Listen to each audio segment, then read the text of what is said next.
Good morning, student. Today I will discuss about the bases. So, bases are those chemical substance which have a bitter taste. मतलब bases ऐसा chemical substances है जिसका test क्या है, bitter है, और acid का क्या था टेस्ट, सार था. इट न्यूट्रलाइज एन एसिड, ये क्या करता है, एसिड को न्यूट्रलाइज कर देता है. मतलब अगर सेम अमाउंट ऑफ एसिड और बेस को मिलाया जाए तो न तो उसमें एसिडिक नेचर बचेगा ना उसमें बेसिक नेचर बचेगा, वो सॉल्ट बन जाएगा. All the metal oxides and metal hydroxides are bases. मतलब सारा मेटल ऑक्साइड और मेटल हाइड्रोक्साइड जो है वो बेस होते हैं. अब एग्जाम्पल में sodium hydroxide, calcium oxide, ammonium hydroxide. तो बेसिस दो टाइप के होते हैं कि एक वाटर सोल्यूबल बेस होते हैं, एक नॉन वाटर सोल्यूबल बेस होते हैं. तो वाटर सोल्यूबल बेस जो होते हैं वो that is more useful because most of the chemical reaction takes place in the presence of water. So we will discuss only about the water soluble base, and water soluble bases are known as alkalis. water soluble base को क्या बोलते हैं, alkali बोलते हैं. जो जितने भी hydroxide हैं, मेटल हाइड्रोक्साइड हैं, all are water soluble base, and we will discuss about only water soluble base. Sodium hydroxide, potassium hydroxide, calcium hydroxide, ammonium hydroxide, magnesium hydroxide. ठीक. सो जैसे हम लोगों ने एसिड में पढ़ा कि सारे एसिड में क्या कॉमन होते हैं कि वो वाटर में डिसॉल्व करने पे H+ आयन रिलीज करते हैं. वैसे ही बेसिस में क्या है, बेसिस तो दो टाइप के हैं, water soluble base and water non soluble base. Non soluble base तो हम लोग सिर्फ सोल्यूबल वाटर सोल्यूबल बेस पढ़ रहे हैं. तो वो जो वाटर में सोल्यूबल होगा, डिसॉल्व होगा, तो क्या करेगा कि OH- आयन रिलीज करेगा. एसिड में क्या होता था, H+ आयन रिलीज करता था, बट बेसिस में क्या होगा, OH- आयन रिलीज करेगा. ठीक. कुछ एग्जाम्पल है उसको देख लेते हैं. NaOH मतलब sodium hydroxide in water, when it is dissociate it release और produce Na+ sodium plus OH- hydroxide minus OH-. Potassium hydroxide K+ OH-. Magnesium hydroxide Mg+2 hydroxide OH-, और ये दो एटम है इसका. Strong bases and weak bases. Strong bases में क्या, जैसे strong acid में पढ़े थे कि strong acids are completely ionized, वैसे ही strong bases are completely ionized. Weak acid में क्या था, पार्शियली आयनाइज्ड. उसी तरह से वीक बेसिस में पार्शियली आयनाइज्ड. कुछ एग्जाम्पल दिया हुआ है, sodium hydroxide, potassium hydroxide, ammonium hydroxide, calcium hydroxide. ठीक. अब प्रॉपर्टीज ऑफ बेसिस. बेसिस है बिटर टेस्ट. फर्स्ट प्रॉपर्टी उसमें क्या था, एसिड का क्या पहला प्रॉपर्टी था, sour in taste. Bases feel soapy to touch. ये बहुत ही सॉपी फील करता है. Turn red litmus to blue, ये रेड लिटमस को ब्लू में चेंज करता है बेस, और एसिड क्या था, ब्लू लिटमस को रेड में चेंज करता है. Conduct electricity in solution, they are electrolytes. Acid भी इलेक्ट्रिसिटी कंडक्ट करता था. क्यों इलेक्ट्रिसिटी कंडक्ट करता था, due to the presence of H+ ion. उसमें H+ आयन होते थे, इसमें OH- आयन के वजह से होगा, लेकिन दोनों इलेक्ट्रिसिटी कंडक्ट करेगा. Bases react with the some metal to form hydrogen gas. Acid में क्या था, एसिड में भी हम लोग पढ़े थे कि मेटल ऑक्साइड और मेटल हाइड्रोक्साइड के साथ रिएक्ट करता है. बेसिस क्या होते हैं, बेसिस मेटल के साथ रिएक्ट करके हाइड्रोजन गैस फॉर्म करता है.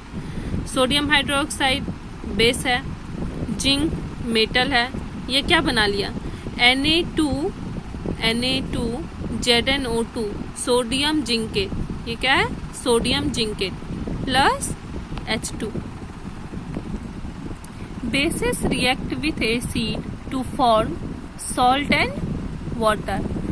बेसिस एसिड के साथ रिएक्ट करके क्या फॉर्म करता है सॉल्ट और वाटर। जैसे सोडियम हाइड्रोक्साइड प्लस H2SO4, ये कौन सा एसिड है sulphuric acid, forms sodium sulphate. What is this Na2SO4 sodium sulphate plus water H2O, sodium sulphate is a salt.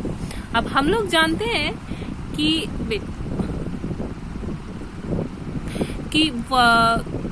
Acid और बेस वाटर में क्या करेगा, एसिड वाटर में H+ आयन रिलीज करेगा और बेस क्या करेगा वाटर में OH- आयन रिलीज करेगा। तो जब हम लोग एसिड बेस का रिएक्शन करवा रहे हैं तो वो क्या कर रहा है सॉल्ट और वाटर फॉर्म कर रहा है। वाटर कैसे यहाँ आ रहा है कि एसिड से H2SO4 से H+ आयन आ गया और सोडियम हाइड्रोक्साइड से OH- आ गया, जो कि दोनों रिएक्ट करके क्या बना लिया वाटर बना लिया। तो ये कंप्लीटली न्यूट्रलाइज रिएक्शन हो गया।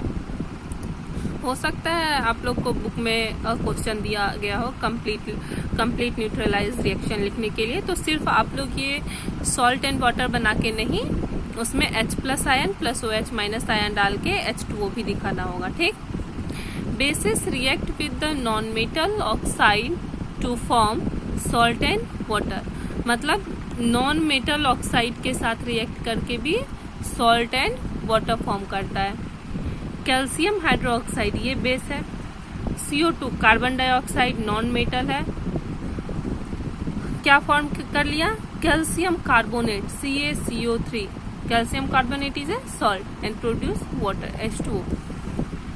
So totally there are 7 properties of bases and almost there were 8 properties of acid, and you need to go thoroughly all these properties once and try to remember the chemical names or formulas of all the element and compound. Not all the element but only that element which is in your at least NCERT book, जो आप लोग के NCERT book में है, at least आप लोग को उतना एलिमेंट और कंपाउंड का नेम याद रखना होगा। अब pH स्केल,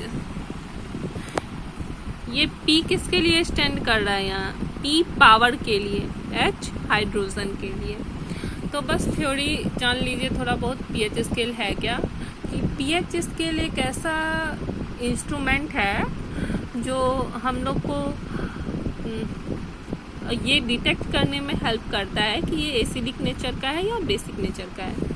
नॉर्मली उसका रीडिंग होता है 1 to 14, pH स्केल का रीडिंग होता है 1 to 14, और 7 पे जो होता है अगर उसका किसी कंपाउंड का रीडिंग या सॉल्यूशन का रीडिंग 7 आ गया मतलब वो न्यूट्रल है, ना वो एसिडिक है और ना वो बेसिक है। अगर वो 7 से कम आ रहा है, लेस देन 7 आ रहा है, देन दैट कंपाउंड और solution is acidic in nature, and if it is a greater than and if the reading is greater than 7 then that is basic solution. मतलब जितना pH स्केल का reading कम होते जाएगा एसिडिक सॉल्यूशन उतना बढ़ते जाएगा, और बेसिस में जितना pH स्केल बढ़ता जाएगा उतना उसका बेसिक प्रॉपर्टी बढ़ता जाएगा। सो एसिड में क्या है कि एसिडिक में pH स्केल इनवर्सली प्रोपोर्शनल है। अगर pH स्केल का रीडिंग घट रहा है मतलब उसका एसिडिक कैरेक्टर बढ़ रहा है, और बेसिस में क्या है डायरेक्टली प्रोपोर्शनल है। अगर pH स्केल का रीडिंग बढ़ रहा है तो उसका बेसिक प्रॉपर्टी भी बढ़ रहा है। तो बहुत थोड़े बहुत एग्जाम्पल है, example in the sense not example but theory part है pH स्केल को लेके 2-4 थ्योरी पार्ट है। आप लोग को उसको पढ़ना होगा कि डाइजेस्टिव सिस्टम में क्या है, टूथ डीके का क्या है, पीएच स्केल कैसे चेंज होता है, वो सब थ्योरी पार्ट है, आप लोग एक बार पढ़ लीजिएगा अपने बुक से। और नेक्स्ट वीडियो में हम डिस्क्राइब करेंगे, डिस्कस करेंगे सॉल्ट के बारे में। Thank you.